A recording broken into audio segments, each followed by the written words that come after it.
cet épisode de Mythbuster, Adam et Jamie s'attaquent à deux mythes qui entourent les duels. En plein dans le ventre. Tout d'abord, le couteau est-il vraiment moins fort que le pistolet? C'était vraiment terrifiant. Et dans les duels de samouraï, celui qui bouge le premier perd-il obligatoirement? Ah, j'ai la migraine. Pendant ce temps, Carrie, Tori et Grant font parler la poudre Ça va faire mal. en testant une arme d'antan. C'est une mitrailleuse à flèches. L'antique dragon de feu chinois On a mis 10 flèches fusées dans notre dragon de feu. est-il vraiment le premier missile à 2 étages du monde? 3, 2, 1, feu.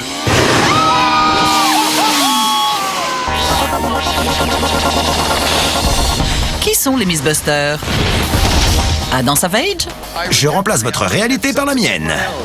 et Jamie Heineman. C'est l'aventure. À eux deux, ils ont plus de 30 ans d'expérience dans le domaine des effets spéciaux. À leur côté, Tori Bellecci, Faites le voyage avec nous. Grant Imar Un truc m'a touché. et Carrie Byron. À moi de jouer. Ils ne se contentent pas de recenser les mythes, ils les mettent à l'épreuve.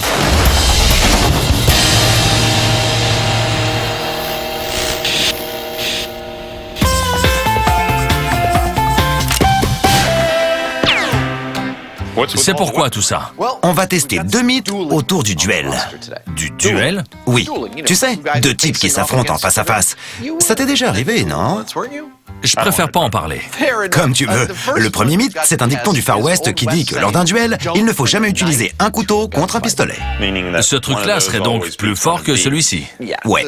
Le deuxième mythe, c'est un dicton samouraï qui prétend que le premier qui bouge lors d'un duel finit toujours par perdre. C'est donc un double duel que nous vous proposons, avec pour commencer un grand cliché du western. D'après les cow-boys, il faudrait pas se servir d'un couteau dans un duel. Tout à fait. Et franchement, je trouve ça sensé. Si j'avais ce flingue et toi ce couteau, et qu'on se tenait à 7 mètres l'un de l'autre, je te tuerais avant que t'aies le temps de me poignarder. Ouais, mais je pourrais le lancer. Comme dans les 7 mercenaires? Ouais, ce serait plus équitable. T'as raison. Alors tu gardes l'arme à feu et moi je vais aller prendre des cours de lancer de couteau. Et on se retrouve à Hockey Corral? Ok. Corral. Si je veux gagner ce duel avec un couteau, Feu! je vais devoir m'entraîner. J'ai donc fait appel à John Labache, un spécialiste qui va m'apprendre tout ce qu'il faut savoir, y compris comment faire le célèbre lancer des 7 mercenaires. D'abord, quels conseils tu peux nous donner pour le lancer de haut en bas? La prise classique consiste à placer le petit doigt sur la tranche, puis à serrer le manche comme si c'était un marteau. Bon, d'accord.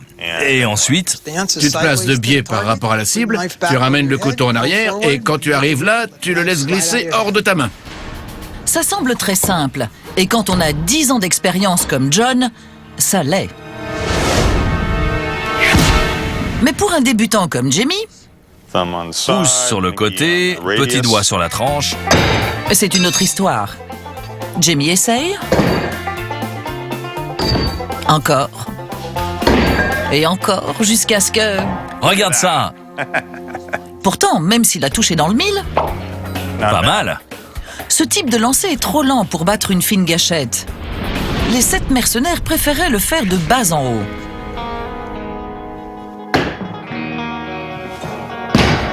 C'est un coup bien plus difficile. Alors en attendant, allons retrouver notre tireur. Dans ce duel entre le couteau et le revolver, je serai le tireur et Jamie le lanceur. N'ayant pas trouvé de vieux flingues capables de tirer des billes de peinture, je vais utiliser une arme plus moderne. Mais il me faut quand même un holster à l'ancienne. Et comme ça n'existe pas pour ce modèle, je vais le fabriquer moi-même.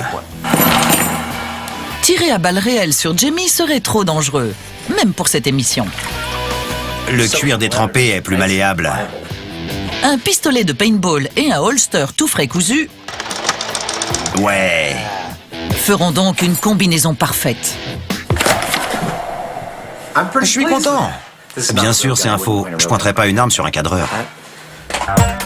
Et pendant que Adam s'entraîne à dégainer, En plein dans le ventre.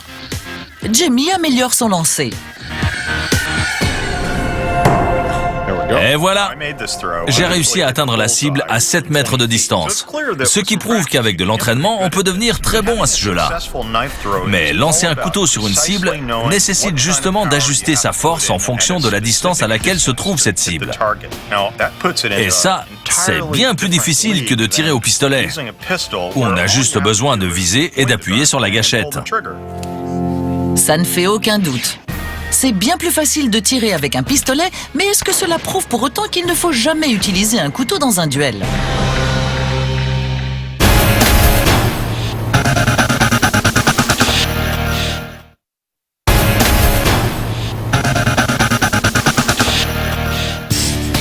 Tout de suite, vous ne pourrez pas rester de glace devant le dragon de feu. On va bien s'amuser, les gars. On a un mythe qui concerne une arme ancienne que je trouve géniale. Laquelle? C'est le dragon de feu, utilisé en Chine au XIVe siècle et qui serait le tout premier missile à 2 étages. Oui, je connais. C'est un tube très long, avec une tête de dragon et soi-disant des fusées accrochées à l'extérieur pour l'envoyer dans les airs. À mi-parcours, le 2e étage s'activait et des flèches sortaient par sa bouche. Si je comprends bien, personne ne sait si cette arme fonctionnait vraiment. Oui, et comme il y a très peu de traces écrites, c'est à nous de le tester. Inventé au XIVe siècle en Chine, le dragon de feu serait le premier missile à 2 étages de l'histoire. Le premier étage servait à le faire décoller grâce à 4 fusées. Le deuxième permettait ensuite de tirer 10 flèches directement vers la cible. Cette arme ancienne fonctionnait-elle vraiment? Ou bien le mythe va-t-il être réduit en cendres? Puisque ce missile est à 2 étages, on devrait le tester en 2 étapes. C'est-à-dire? Première étape, on va vérifier que le missile est assez aérodynamique pour voler droit. Moi, je pense pas que ce truc soit capable de voler droit. Sur le croquis, il a pas du tout l'air aérodynamique. Dans ce cas, on n'a qu'à en faire une version miniature et l'apporter à la NASA pour voir si elle est aérodynamique. Après, on verra si on peut propulser des flèches hors de sa bouche en plein vol. Ça me va. J'ai fait quelques recherches sur le dragon de feu et tous les schémas historiques concordent. Il montre 4 fusées de propulsion externe et une tête de dragon avec une bouche béante qui crache les flèches contenues à l'intérieur. Il y a aussi une sorte de queue en guise d'empennage. Je vais donc fabriquer un mini dragon de feu et le tunnel aérodynamique de la NASA nous dira s'il a une chance de voler. Et si c'est pas le cas, on le modifiera jusqu'à ce que ça marche. Direction donc la NASA. Prêt à retourner dans le tunnel? NASA et dragon, drôle de mélange, pas vrai? Tu m'étonnes. Voici le petit dragon de feu de Carrie, qui respecte exactement les schémas. Nous l'avons placé devant le tunnel aérodynamique, que nous allons faire souffler à 40 km/h. Si le dragon tourne et ne corrige pas sa trajectoire, on saura qu'il n'est pas stable. Test de stabilité latérale numéro 1 pour le dragon de feu. C'est parti. Sous le regard attentif du scientifique en chef, Steve Smith, le vent se lève. Et c'est alors que... Si je le touche un peu, voyons s'il dévie. C'est pas stable du tout. Une fusée stable ne bouge pas, même si on lui donne un petit coup. En tournant sur lui-même, le dragon de feu de Carrie prouve qu'il est tout sauf aérodynamique. Carrie passe alors au plan B. Nouvelle tête, Oui. Après quelques subtiles améliorations, moteur interne, J'adore. le missile mythique est prêt à repasser le test. Deuxième manche. Avec un meilleur dragon plus aérodynamique, doté d'ailerons et d'une nouvelle tête. C'est parti. Steve refait une tentative. Oui, c'est très stable. génial. Cette fois, la fusée se rétablit immédiatement. Preuve que ce dragon-ci peut voler. On a notre modèle de base. Nous sommes à l'aéroport de New Jérusalem pour voir quel modèle de fusée décolle le mieux. Visiblement, la première mouture a échoué dans le tunnel aérodynamique, contrairement à la nouvelle version. L'heure est donc venue de voir comment elles vont se comporter en conditions réelles, avec une vraie propulsion. Avant de travailler sur le deuxième étage de la fusée, Ok, tu peux y aller. les garçons veulent vérifier que le premier dragon n'est vraiment pas fonctionnel, J'ai hâte de voir ça. contrairement au deuxième. Bien, le dragon de feu est en place. Voyons s'il vole. C'est parti. 3, 2, 1. Cette arme aurait certainement tué ta propre armée. Voir son propre missile atterrir sur la plateforme de lancement n'est pas vraiment rassurant. Il est donc temps de passer à la version améliorée. Ok, autour du dragon de feu modifié. Prêt? Ouais, vas-y. Attention, 3, 2, 1, feu. Mortel! C'est magnifique. Nom d'un chien. Ce truc est parti. À perpète. La différence ne pouvait être plus flagrante. Alors qu'une fusée miniature tourne sur place, l'autre part pour la Lune, comme l'avait prédit la NASA. Je pense qu'on peut passer à la version grandeur nature. Et même si, bien entendu, le deuxième étage n'est pas commencé, les résultats sont pour l'instant très encourageants. En partant de la NASA, j'étais déjà assez confiant. Mais vous savez quoi? Ce missile a parcouru 450 mètres. Autrement dit, on va pouvoir le fabriquer grandeur nature. Que l'ennemi tressaille, les Mythbusters ont un dragon de feu.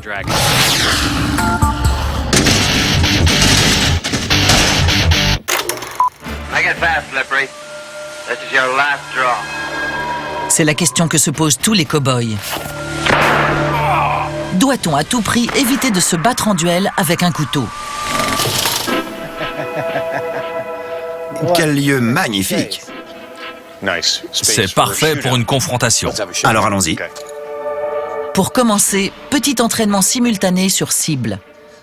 Adam avec son pistolet de paintball et Jamie avec un ballon de baudruche. Je voulais lancer mon couteau de chasse sur Adam, mais bizarrement, personne n'était d'accord. Alors j'ai trouvé une solution, avec ces ballons de baudruche. Je les ai remplis d'eau pour qu'ils aient la même masse que le couteau.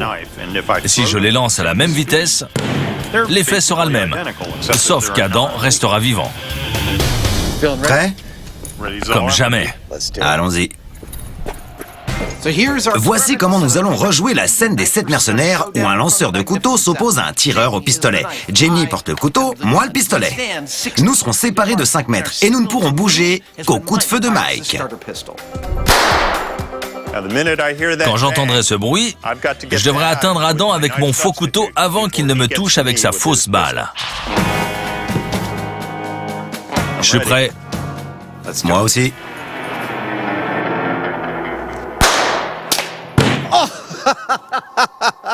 Ça va? Tu m'as eu dans les parties. Et toi ici? Désolé de t'avoir touché là. Je crois que je t'ai eu avant que le couteau me touche. Mais je serais quand même mort.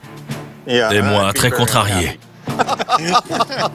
C'est un résultat très intéressant. Ma balle a atteint Jamie avant que je reçoive son couteau. Mais j'ai quand même reçu le couteau.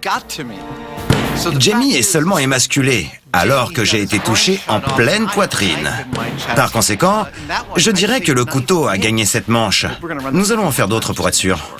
Passons donc au deuxième test. Voilà. Égalité. Joli. Bien. Après quelques essais, on obtient déjà des données très intéressantes. On peut voir sur les images à grande vitesse que mon couteau est à mi-chemin quand Adam appuie sur la gâchette. Ce qui veut dire que s'il ne l'esquive pas, mon couteau le tuera. Tel sera le but du troisième test. Adam peut-il viser juste, puis éviter le couteau? T'as évité mon couteau. Et moi? Je t'ai raté. En un mot, non. Adam est certes vivant, mais en évitant le couteau, il a aussi raté son tir. Et Jamie s'en sort indemne. On la refait. Lors du test numéro 4, Adam est précis, mais se fait toucher. Tu m'as eu à l'épaule. Mais au cinquième essai, ça marche.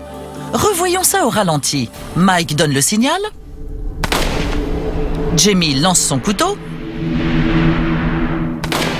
Adam atteint Jamie au torse, avant d'esquiver brillamment le projectile.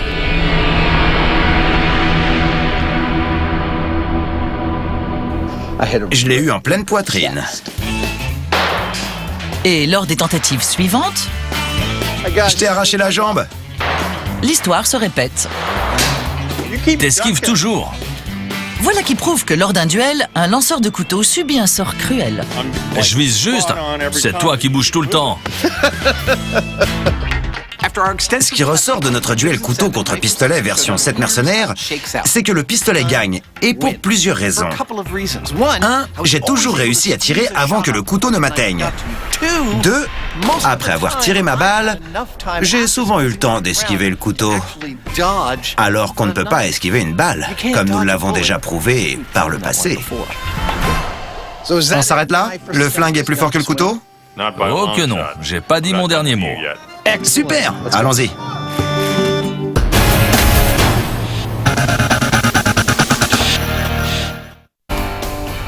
Le premier dragon de feu a subi la loi du tunnel aérodynamique.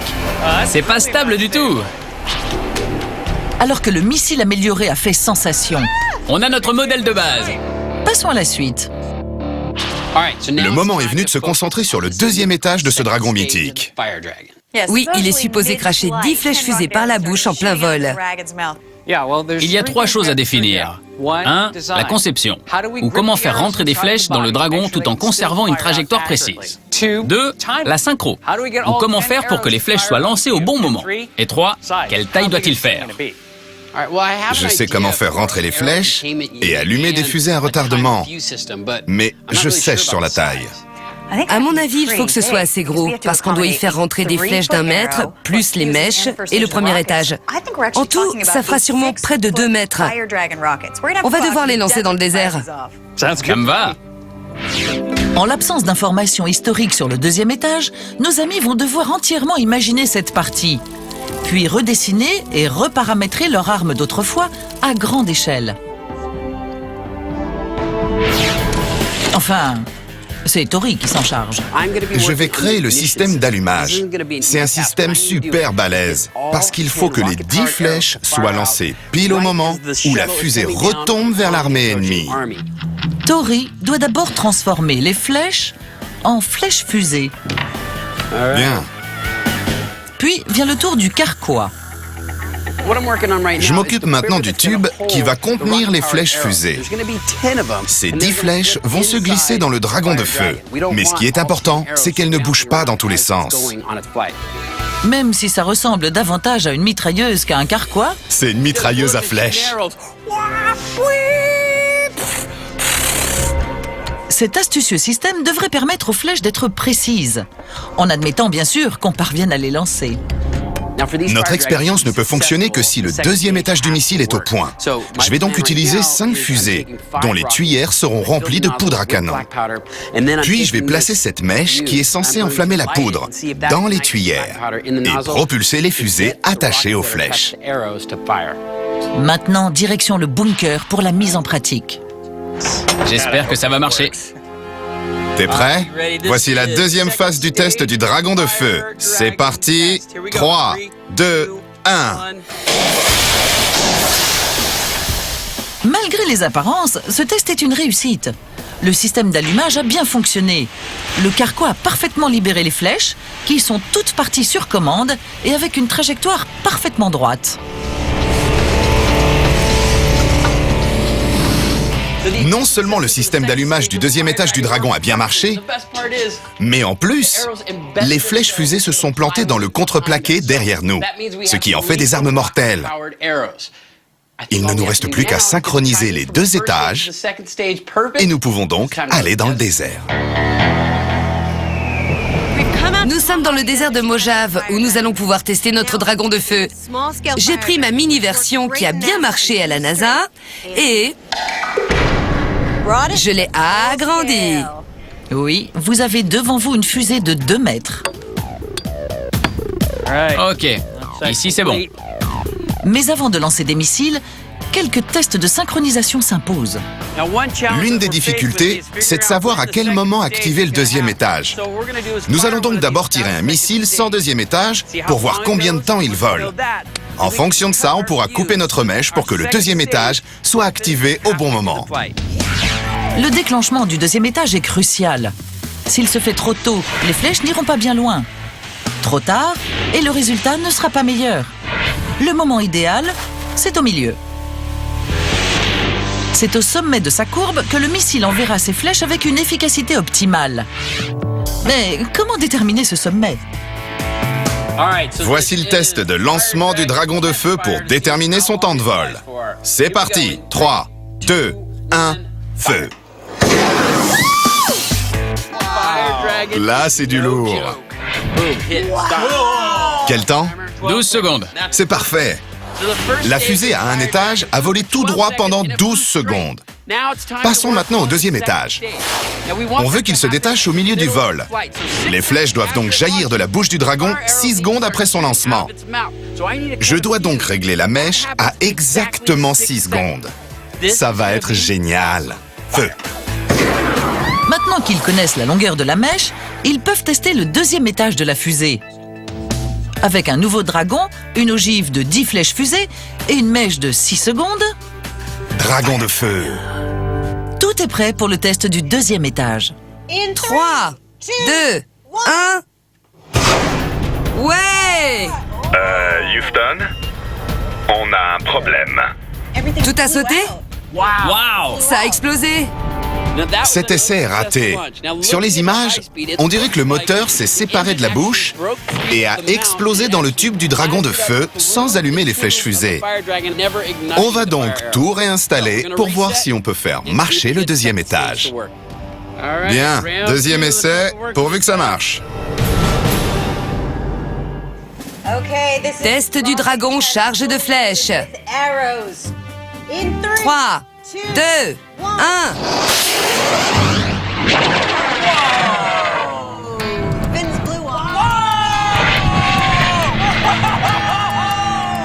C'était monstrueux! Je sais pas pour la distance, mais le système a fonctionné. Ouais, c'était parfait. Malgré une petite frayeur, la mission est accomplie. Peu de temps après le décollage, l'empennage s'est détaché, faisant tournoyer la fusée. Mais les flèches fusées du deuxième étage se sont allumées au bon moment. Nous pouvons passer à l'ultime phase de test de ce mythe.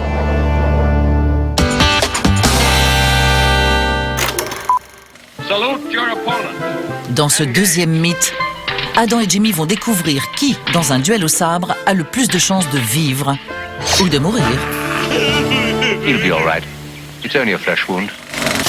À présent, le monde du kendo ou du samouraï. Celui qui bouge le premier perd le combat. La réaction serait donc plus rapide que l'action. Oui. Peut-être que l'adrénaline aide le cerveau à réagir plus vite que si tu es le premier à enclencher le mouvement. Apparemment, on va devoir prendre des cours de kendo. C'est parti. Il faut signaler que ni Jamie ni moi ne savons manier le sabre. Nous serons donc aidés par un expert, M. David Nakanishi, est 4e dan de kendo. Et il va nous montrer comment réaliser correctement cette expérience, afin d'en sortir indemne. Mais pour éviter les blessures, il n'y a pas que l'entraînement. Voici notre armure de kendo. Une chemise, une jupe, des gants, des protections pour le torse et la taille, et pour finir, le casque. Je vais porter tout ça, et Adam également. Après l'habillage, le cours peut commencer. En tête-à-tête. Vous devez aller derrière la tête, puis vers l'avant. D'accord? Aïe! Après 3 heures de souffrance, Waouh, ça fait mal. encore, encore et encore, C'est pas agréable. les garçons maîtrisent apparemment les bases. Maintenant que nous connaissons différentes techniques d'attaque, et comme on aime bien se taper sur la tête, nous allons voir avec cette technique si celui qui attaque en premier touche en dernier. Nous retournons donc au dojo. qui a été transformé pour des raisons à la fois esthétiques et scientifiques. Notre expérience est simple. Une lumière désignera celui qui lance l'attaque. Il y en a une derrière Jamie que moi seul peux voir, et pareil derrière moi. Si ma lumière s'allume, je respire profondément et j'attaque dans les 10 secondes qui suivent. Si je touche Jamie, sa lumière s'allumera. S'il me touche, la mienne s'allumera aussi.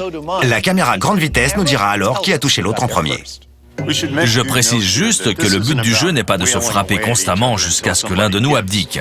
Nous frapperons un coup à la fois et nous enregistrerons les résultats. Alors, monsieur Heinemann, t'es prêt? Prêt. Allons-y. Début du test 1. Au hasard, la lumière indique que Adam sera l'assaillant. Mais qui a gagné? Regardez cette première manche. Comme toujours avec Jamie, quand il est en compétition, il ne pense qu'au but ultime de l'épreuve, en l'occurrence, je dois allumer la lumière sur la tête d'Adam. Alors que j'effectue le mouvement entier, lui se contente de tendre son bâton. Conclusion, cette manche n'est pas valide. Deuxième manche. Prêt? Le sélectionneur aléatoire choisit encore Adam. C'est le moment de vérité. Waouh! J'ai l'impression d'avoir pris une poutre. Ouais, c'est pas cool. Cette fois, les deux mouvements sont acceptés. Adam remporte la manche, ce qui n'est pas bon signe pour notre mythe. Lors de la troisième manche, Jamie est sélectionné et comme lors de la précédente, le premier qui bouge l'emporte. Mais les garçons ne comptent pas réfuter ce mythe sans se battre. Ils affrontent le mur de la douleur pendant 20 longues manches.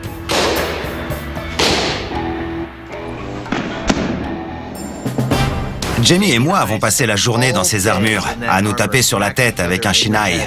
Et quelques informations se dégagent de ces images.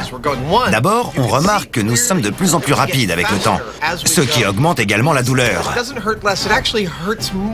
D'autre part, nos shinai sont recouverts de grillages, ce qui les alourdit de 200 grammes chacun. Les casques n'étant pas conçus pour recevoir une telle force, des séquelles sont à prévoir pour demain. Aïe! Désolé, Jamie. Ouais, on m'avait pas dit que je devrais prendre des chocs sur la tête. J'ai la migraine. Moi aussi. Allons voir nos données et penser nos blessures. À l'atelier, après quelques aspirines, L'assaillant touche le premier. Ouais. les garçons visionnent les 20 prises au ralenti. Match nul. Et très vite, une conclusion s'impose. Avec Jamie, on a regardé toutes ces séquences où on se tape dessus. Et apparemment, notre calvaire n'aura pas été vain, car les résultats sont très cohérents. Jamais le défenseur n'a pu toucher l'agresseur en premier. Rappelons qu'il ne s'agit pas de compétences en kendo, mais simplement de réactivité. Or, dans cette expérience, le premier qui bouge gagne toujours, c'est clair et net. Conclusion, ce mythe est bidon. Au milieu du désert de Mojave, le missile des Mythbusters a accompli sa tâche. Le concept a fait ses preuves. Les 10 flèches fusées sont sorties du missile à mi-vol. Et maintenant? On fabrique 10 dragons de feu, on les installe dans le désert et on se fait une pure bataille balistique. Ok, mais avant de semer le chaos, on devrait tirer une flèche fusée depuis le sol pour voir jusqu'où elle va. Bonne idée. La flèche fusée était certainement la technologie la plus avancée de l'époque. Pour que le dragon de feu soit un progrès, il doit forcément être plus efficace. Ça me va? On a du pain sur la planche. Avec une douzaine de dragons à fabriquer, nos amis se divisent pour mieux régner. Grant prépare les flèches, Ça va faire mal. Tori les détonateurs Ça va être mortel. et Carrie les têtes de dragon. C'est une véritable usine à dragons de feu ici. On doit fabriquer des dragons, coller 100 fusées sur 100 flèches, qu'on devra placer dans les carquois, qui seront eux-mêmes collés dans le corps des dragons de feu. Et pour finir, il nous restera à les décorer. Ça fait un sacré boulot. Dans le désert, notre trio commence par construire un champ de tir. Bien! Ça fait 100 mètres! Il faut avant tout évaluer les distances T'as pris assez d'eau? pour pouvoir comparer une flèche fusée toute simple avec un dragon de feu. C'est bizarre. On dirait qu'on est le dernier couple sur Terre. Une fois cette besogne terminée, il regagne la rampe de lancement.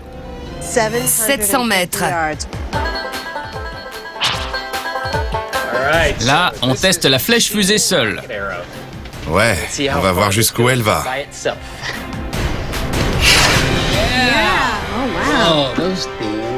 Elle trace un sillon, puis retombe sur la Terre.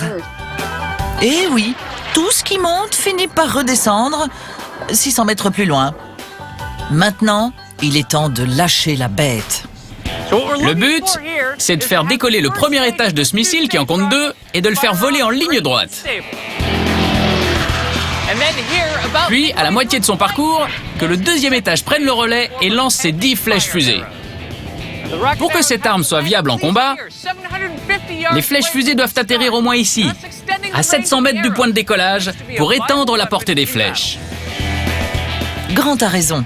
Si les flèches manquent de précision, ce missile sera un bide. Bien, le missile est chargé. 3, 2, 1. Comme prévu, le lancement est parfait. Puis à mi-distance, boum! Les flèches sont éjectées. Mais l'important, c'est de savoir quelle distance elles ont parcouru. Ce test nous apporte une bonne et une mauvaise nouvelle. La mauvaise, c'est que nous n'avons pas retrouvé les 10 flèches, ce qui laisse présager des problèmes de précision. La bonne, c'est qu'elles ont parcouru au moins 750 mètres, soit bien plus que la flèche fusée toute seule. Autrement dit, la bataille peut commencer.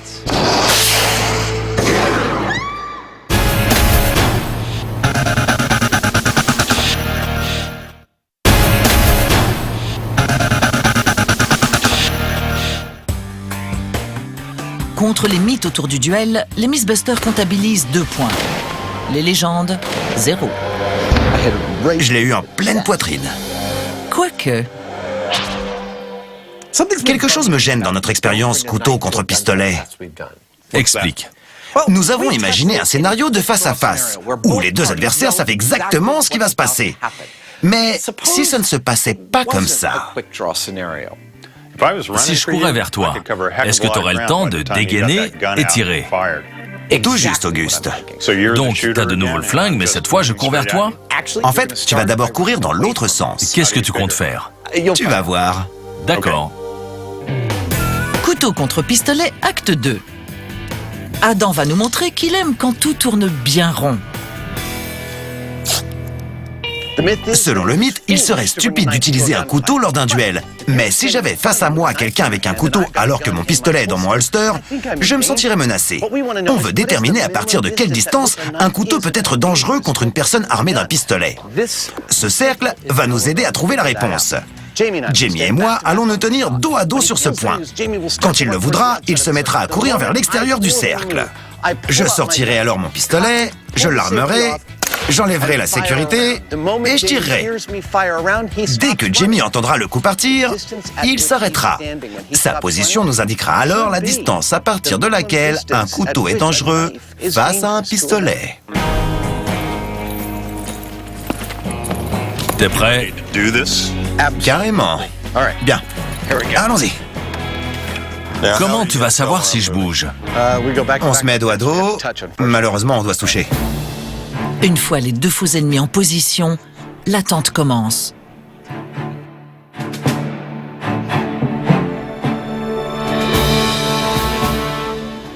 Quand soudain...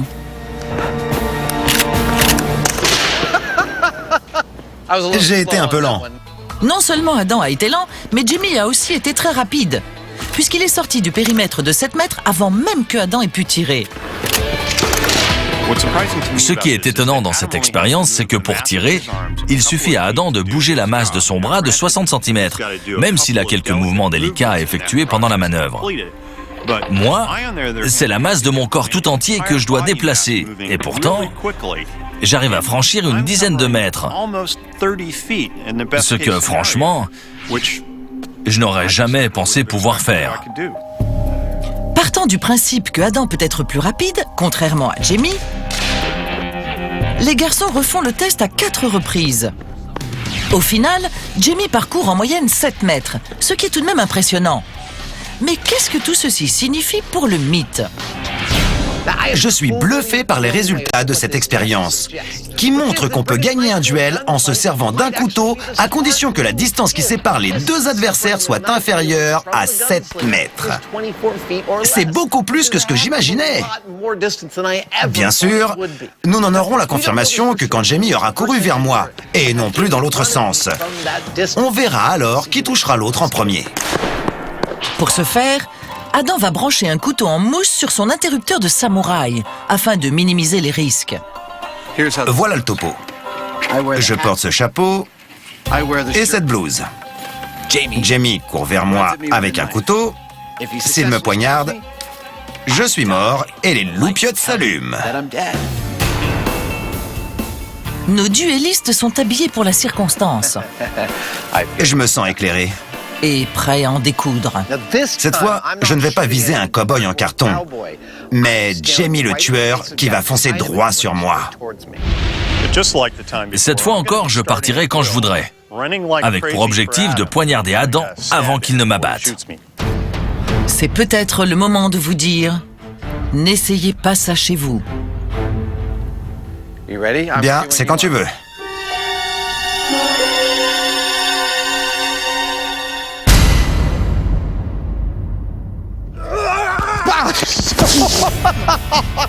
Ça va? Ouais, fallait bien que ça arrive. Le résultat est spectaculaire, quoique assez inattendu. Voilà ce qui s'appelle mordre la poussière. Malheureusement pour Jamie, la caméra grande vitesse n'en a pas raté une miette. Jamie se replace à 7 mètres et le test peut reprendre.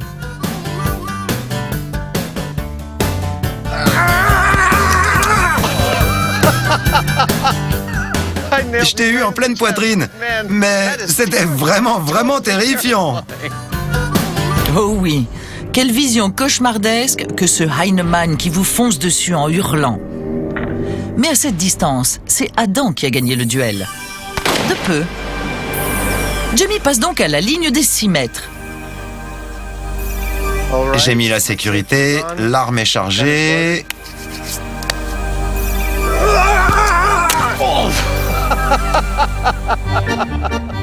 Vieux, je t'ai jamais entendu crier comme ça.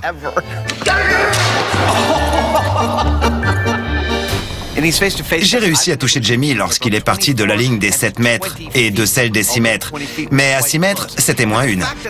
Ceci dit, c'est normal que les distances soient plus courtes que dans l'autre test.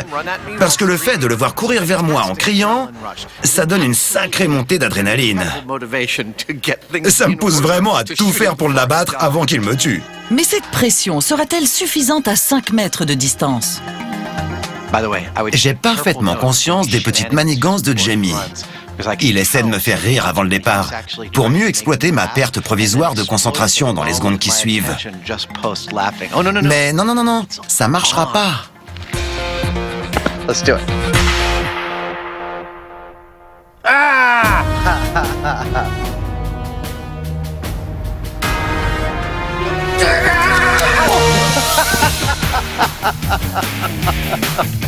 Je suis mort. Je t'ai touché avec le flingue, mais t'as planté ta lame dans ma poitrine avant que j'ai eu le temps de tirer. T'es mort. Je suis mort. Mort. Oui, Jamie est enfin le héros. À 5 mètres de distance, Adam a eu le temps de dégainer et d'armer, mais pas de tirer. Un résultat qui se confirme sur les tests suivants.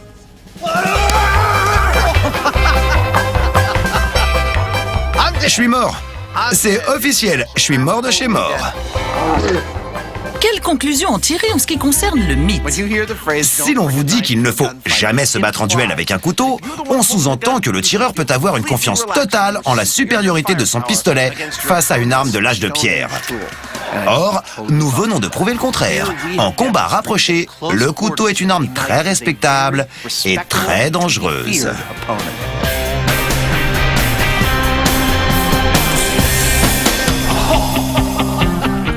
En conclusion, t'as réussi à me toucher en partant d'une distance qui se situe entre 5 mètres et 5 mètres 50. Ouais. Disons que la zone où le couteau devient mortel commence à 5 mètres 50. J'aurais jamais parié sur une telle distance. Moi non plus.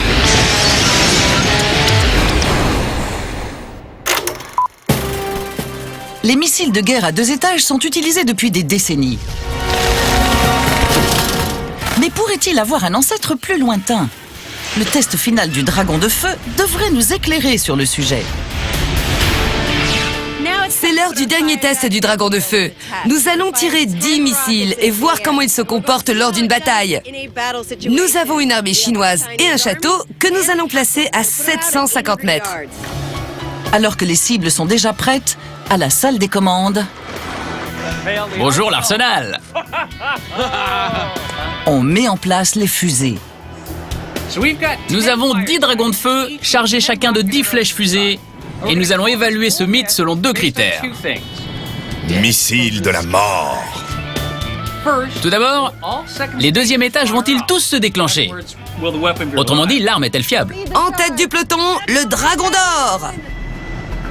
Ensuite, les flèches tueront-elles assez de soldats? Autrement dit, le dragon de feu est-il précis? C'est mortel. Pour que ce mythe soit confirmé, il faut pouvoir répondre oui aux 2 questions. Êtes-vous prêt à savoir si cette arme d'autrefois est viable? J'espère juste qu'ils vont pas tous exploser au décollage. Que la guerre commence! Avec une armée postée à moins d'1 kilomètre et sous le vent brûlant qui balaye cette vallée de la mort, il est temps de faire décoller notre brigade de dragons. Bien, voici le dernier lancement des dragons de feu. Massacre à grande échelle. Là, ça rigole plus. 3, 2, 1, feu.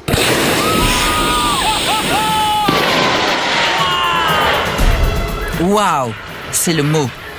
Les 10 missiles décollent, puis Oh, il pleut! Regardez, ils atterrissent partout. Allons voir ça! depuis le bunker, les Mythbusters ont pu constater que 7 des 10 deuxième étages avaient fonctionné, pour un total de 70 flèches lancées. Une seule de ces flèches a-t-elle atteint sa cible? Eh bien, non. Nous avons trouvé une quarantaine de flèches, dont moins de 10 dans la zone cible.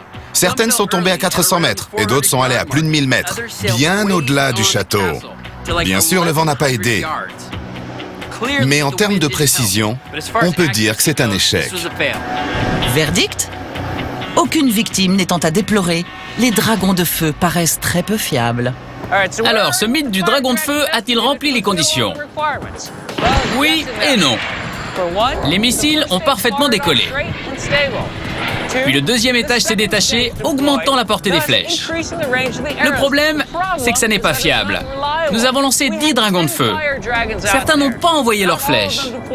Si ça avait été le cas, on aurait retrouvé 100 flèches par terre dans ce secteur.